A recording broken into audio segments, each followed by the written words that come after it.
Nagsimula nang gumawa ng kasalanan sina Emily at Arman kay Joaquin. Malay ba ni Emily na ang kapalit ng lahat ay isang malagim na trahedya? Patay na si Arman. Tiyak niya. Nakita niya ang bangkay nito. Nahawakan, iniyakan, kasabay ng kamatayan nito ay ang pagkakatuklas ni Joaquin sa kataksilan niya. Dahil doon, dalawang lalaki ang nawala sa buhay niya. Ito ang dahilan para lumayo siya, para makalimot. Ano't nasundan siya ni Arman sa probinsya. Buhay pa si Arman sa probinsya, ngayong patay na ito sa Maynila. Inaangkin siyang muli ni Arman. Inaagaw siyang tuluyan kay Joaquin. At nagtataka siyang mga taong nakakasalamuha. Niya ay mistulang mga buhay na patay. Animoy patay na panaginip ang lahat. Samantalang si Joaquin, natuklasan mga nagtaksil siya, ay pilit pa rin siyang inililigtas. Handa siyang patawarin. Ang kailangan lang ay magising siya. Magising dahil ang pagtulog ang gumagawa ng sarili niyang hukay. Isang maliwanag na ilaw ang nakita ni Emily. Nakakasilaw ang sobrang liwanag na ito. Nang ma-adjust sa mga mata niya, nakita niya si Arman. Napangiti siya. Akala niya ay kung ano na ang nangyari. Paglingon niya, nakita niya na nakaparada pa rin ang kotse sa ilalim ng puno. Naging pamilyar na muli ang paligid. Hindi pa pala sila nakakalis sa lugar na iyon. Marahil ay panaginip lang ang lahat-lahat sa loob-loob ni Emily. Nakatulog marahil siya sa likod ng kotse dahil sa epekto ng alak. Nandoon pa rin si Arman, nakangiti sa kanya. Pumasok na ulit sila sa kotse. Binuksan ni Arman ang MP3 radio ng kotse at tumugtog ang awiting "If you leave me now, you'll take away the biggest part of me. Oh baby, please don't go." Parang naibahan si Emily. Parang kakarinig lang niya ng kantang iyon. Parang fresh na fresh pa sa ala-ala niya. Pero saglit lang din at binaliwala niya iyon. There's this weird feeling, Arman, na gawang ibulalas ni Emily. Talagang naiibahan siya sa pakiramdam niya. What feeling? It's like I've been here. Parang nangyari na ito the second time around. Anong ibig mong sabihin? Sabi mo hanggang Caloocan lang ang narating mo sa side of town na ito. Paano mangyayaring nakapunta ka na rito? Basta lang, the feeling is familiar. I can't explain pero ganun. Hi babe, that's impossible. Baka sa panaginip mo lang. Deja vu, ganun. Come here. Inabot ni Arman si Emily at niyakap niya. Nakasubsob ang mukha ni Emily sa dibdib ng lalaki. Hindi nakita ni Emily ang mga mata at ngiti ni Arman habang yakap-yakap siya. May kahulugan ng mga tingin at ngiti at tila may binabalak. This time, we'll have each other forever. Arman, naisa nang magprosesta ni Emily at sabihing ikakasal na ako. Walang tayo. Kahit kailan ay hindi maaaring maging tayo. Ang mayroon lang ay ako at si Joaquin. Gusto kita pero hindi tayo ang para sa isa't isa. Oo, masaya akong kasama ka. Exciting, thrilling at mapuso ka. Pero sapat na ba yun para makasama ka habang buhay? Masaya ako nang ganito lang tayo. Magagandang ala-ala, mga panandaliang ligaya.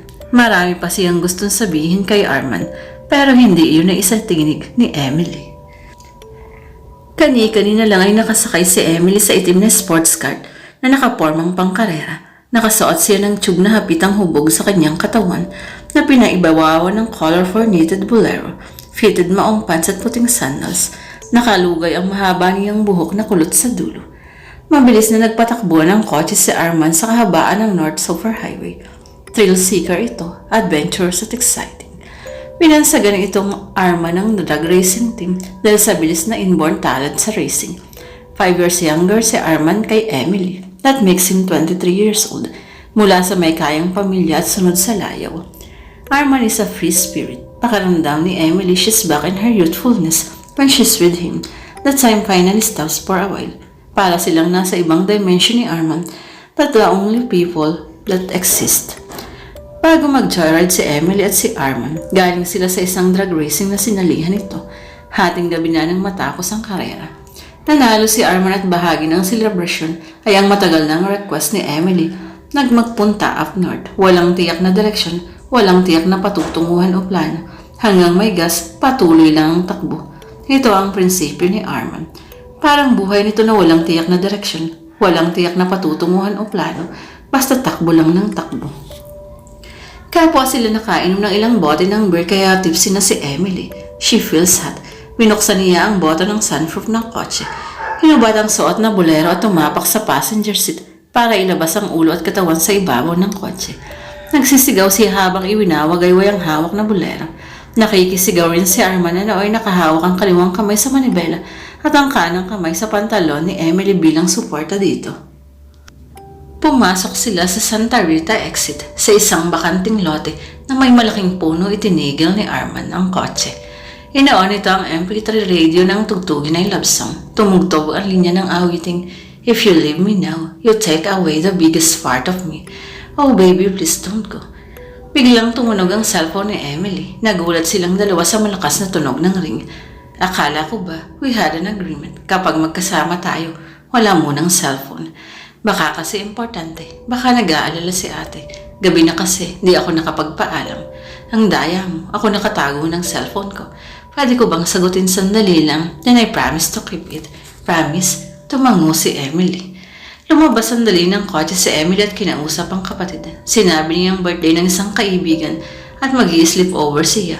One last time being single. Pagbalik niya ay tumutugtog pa rin ang kanyang iniwan niya. Hiningi niya naman ang cellphone niya. Ibinigay naman niya ito. Inilagay nito ang cellphone sa tabi ng cellphone nito na nasa compartment sa ilalim ng dashboard. "We're free," nakangiting wika ni Arman. Natawa siya. Oo nga naman. Malaya sila ng mga sandaling iyon, maski pansamantala lang. Kinuha ni Arman ang braso ni Emily. Isinuot ang bracelet. Huwag mo itong huhubarin kahit anong mangyari. Look, may itinuro si Arman sa bracelet. Naka-engrave ang pangalan nila sa dalawang metal na magkadugtong. Sa isang metal ay nakaukit ang pangalan niya. Sa isang metal ay nakaukit naman ang pangalan ni Arman. Arman, hindi magawang ituloy ni Emily ang sasabihin. May soft spot din si Arman sa kabila ng pagiging top ng karakter nito. Hindi ito alam ng iba at tanging si Emily lamang ang nakakaalam ng soft side ni Arman. There's this thin imaginary line between them, in between special friends and lovers. They need not express it in words, but they understand each other's feeling. Ayaw niyang masaktan ng lalaki. Hindi niya ito pinaasa minsan man. Nagkataon lang na gusto rin niya ito. Nagkataon lang na kailangan niyang mamili at mas pinili niyang gustuhin si Joaquin. Hanggang sa kapwa na nila matagpuan ng mga sariling magkalapat ang labi. Kapwa nila tinutugon ng damdaming matagal nang nakatago. Natukso lamang si Emily na tugunin ang mga halik ni Arman dahil baka yun na ang huli nilang pagkikita. Ikakasal na siya sa susunod na mga araw. Yun sana ang gusto niyang sabihin kay Arman pagkaraan ng drag race, pero ayaw niyang ispoil ang masayang gabi nito. Ayaw niyang sabihin na huli na ito sa mga lihim nilang pagtatagpo. After all, huli na naman talaga. Flash report, isang kotse sumalpok sa likuran ng 10-wheeler. Ayon sa truck driver na nakasaksi, mabilis ang takbo ng kotse. Nag-overtake ito sa kanan at nang makakita ng clearance ay biglang humarurot. Hindi nakita ng driver ng kotse ang isang 10-wheeler truck sa harapan. Malakas ang impact ng pagkakasalpok ng kotse sa likuran ng truck na ang laman ay malalaking steel bars. Sa investigasyon, nakitang nakatusok ang mga bakal sa harapan ng napiping kotse. Sa klase ng aksidente, mas malamang napatay ang mga nakalulan dito. Magandang babae si Emily Sandejas. Maputi, balingkinitan at mataas ang pangkaraniwang babaeng Pilipina. Ang kanyang height. Mahaba ang kanyang buhok na may pagkakulot ang dulo. Bilugan ang kanyang mga matang kulay light brown. Mistisahin ang beauty na madalas pagkamalnan na may lahing Mexican, Puerto Rican kahit parehas na Filipino ang magulang. Fashionable kung magdamit si Emily at kahit nagpapakita ng konting balat ay nananatili pa rin siyang konserbatibo. Bunso siya sa dalawang magkapatid. Ang ate Nadia niya ay naninirahan sa Maynila kasama ang dalawang anak at asawa nitong Australian businessman na nakabase na sa Pilipinas. Tubong dumagete ang pamilya Sandejas. May kaya ang pamilyang pinagmulan nila. Fine arts major in advertising ang kurso niya. Nang makatapos ng kolehiyo si Emily, right after graduation ay nagtrabaho siya sa Prime Ad Agency, isang local ad agency sa Cebu para ang clients ay malalaking international companies. After 1 year ay napromote siya sa bagong bukas na branch sa Maynila. She was only 21 at that time. Tumira siya sa isang kondo na pagmamayari ng kumpanya with Mimi, her senior co-director. 7 years has passed and at the age of 28 ay still single pa rin si Emily. She had frequent dates pero dahil sa priority niya ang karera. Masyado siyang nalibang at napabayaan ang kanyang personal life until nakilala niya ang bago nilang graphic artist na si Arman. Young, hunk, free spirit, car racer at isang bachelor. Malakas ang personalidad ng lalaki at hindi niya itatatawa sa sariling attracted agad siya dito. They go on dates but never na nag-uusap sila ng relasyon. Natiyak niyang hindi si Arman ang lalaking magseseryoso sa relasyon. Isang Christmas season nang imbitahan si Emily ng kapatid na bumisita sa bahay nito para doon magpasko. Nag-file ng vacation leave si Nadia sa ospital na pinagtatrabahuhan. Resident doctor ito sa isang pribadong ospital sa Quezon City. Siniguro ng kapatid ni Emily na ibibigay ang panahon nito sa kanya sa buong season na iyon. Isinama ni Emily sa Christmas party ng college friend si Nadia. Ginanap ito sa isang post-subdivision sa Quezon City sa bahay ng isang Joaquin Arcilas, isa ring doktor at close friend ng kapatid. Panay ang build-up ni Nadia kay Joaquin habang nasa loob sila ng kotse. Nasisense na ni Emily ang pagtutunguhan ng kanyang acquaintance sa close friend ng kapatid. Ito ang first meeting nila ni Joaquin at ang first meeting ay nasundan pa ng maraming meetings. Hanggang sa ilang buwan lamang ay nagkaroon na ng relasyon ng dalawa at nagpagkasunduan na lang magplano ng kasal. Recently lang niya ito naging nobyo formally. Ipinalam niya kay Nadia na engaged na siya kay Joaquin pagkaraang ligawan siya nito ng mahigit 3 buwan ay nagpasya na siyang tugunin ang pag-ibig nito. Palatanda ng singsing na suot niya na bigay sa kanya ng binata. Sa wakas, natutuwa si Nadia sa ibinalita nito. Last week pa, ayaw lang sabihin ni Joaquin sa'yo dahil gusto niya na ako ang magsabi. Kwento pa niya sa kapatid. Ang arte talaga ng lalaking iyon. Reaksyon naman ni Nadia. Ipinakita niya sa kapatid ang singsing na ibinigay sa kanya ni Joaquin habang nagdi-dinner date sila. Sweet si Joaquin at very gentleman. Pinaghandaan ito ang date nila. May flowers pang kasama at isang sweet music na inihandog nito sa kanya habang nagpo-propose. Mabuti naman at si Joaquin ang pinili mo kaysa kay kilala ng kanyang kapatid si Arman at alam nito that they go out paminsan-minsan. Pero boto si Nadia kay Joaquin dahil matagal na itong kilala ng kapatid. Matagal nang magkasama sa trabaho ang dalawa. At totoo ang malaking factor ang kapatid kung bakit si Joaquin ang pinili niya kaysa kay Arman. Seriously speaking, okay lang naman sa akin kung sino ang gusto mo sa dalawa. Ang importante ay piliin mo ang mas gusto mo. Wika pa rin ni Nadia. Yun nga ang problema ko sis, pareho ko silang gusto. Deklarasyon ni Emily. Natawa si Nadia sa itinunggo niya. Sa bagay iba ang gusto kaysa mahal. I will say na mas piliin mo kung sino ang mas mahal mo sa dalawa. Natigilan siya sa huling sinabi ng kapatid. Piliin niya kung sino ang mas mahal niya. Paano kung pareho ko silang mahal? Pwede ba yun? Hindi totoong pwedeng magmahal ng 2 tao sa loob ng isang puso.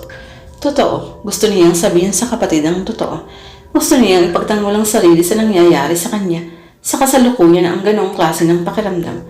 Nakita niya sa mukha ng kapatid na hindi ito naniniwala at inaakalang nagbibiro lang siya. Pinili na lamang niya na kimkimin ang sariling saloobin. Totoo rin mas komplikado kung ang puso niya ang susundo niya kaysa utak. Pakaramdam niya ay pareho na yung gusto. Hindi, mali pa lang ang state.